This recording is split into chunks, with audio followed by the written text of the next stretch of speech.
up, boxing fans? This is the Rope-A-Dope Report. I'm your host, Chris Carlson.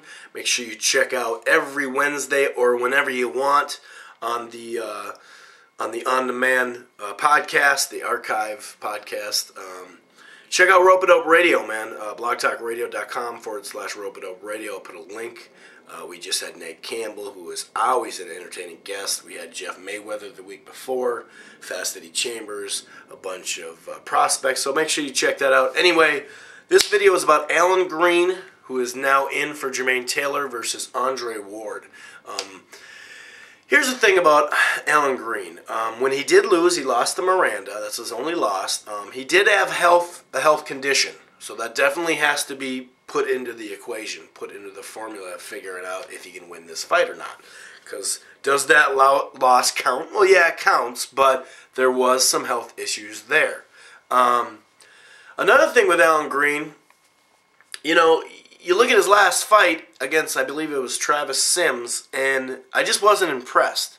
And sometimes that can fool you because, you know, a lot of people off their competition, they fight, and the level of competition, they fight that to their level of the opposition. But here's the deal. I guess I can even say, like I said in the Lamont Peterson-Timothy Bradley, when that fight got announced, I really was on Bradley. Then I changed my mind, but the reason why I was on Bradley early is because Lamont Peterson's last fight, and the way he came forward, I saw holes in there. He's a good inside fighter. He's good on the move, but when he comes forward the whole time, you know, not just in the pocket going to work, but coming forward the whole time, he's just not that effective, considering how skillful he was, and therefore that's what kind of got me cold feet, you know, to pick him.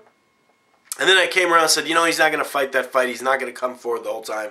Boy, was I wrong. He came forward the whole time. So this is the fight that Travis Sims, Allan Green, when he fought Travis Sims, he didn't look good, you know. Green's got skills, man. He's got a left hook. You definitely got to watch out for his power. He's got fast hands. He's got skills to become an A fighter type, a championship type fighter. I do believe that. But I think he's in with a guy. He's already 27. So some of his habits that he has in a fight, you know, I still see him. I still see some of the bad habits. And I think that no matter what, I could talk about his skill set. He's just in there with a better all-around fighter, a guy that can come forward, a guy that can sit right in the pocket with you, not get hit and deliver punches to you, and a guy that can be on the ropes, or not necessarily in trouble, but where a lot of fighters would be in trouble, and he can actually land shots off the rope or at least not get hit. He can move, he can circle his opponent, he can use lateral movement, he can use defense. He's got really fast hands, and we found out now that he definitely has pop in his last two fights. Enough to make you respect him. And I guess this is where I think he's just a better all-around fighter, so no matter how the fight's going, Andre Ward will either adjust or make so many adjustments early or come out with a plan that just works for him. You know, I didn't think he'd come... Excuse me, I'm a little sick. I didn't think he'd come forward as much as he did against Kessler.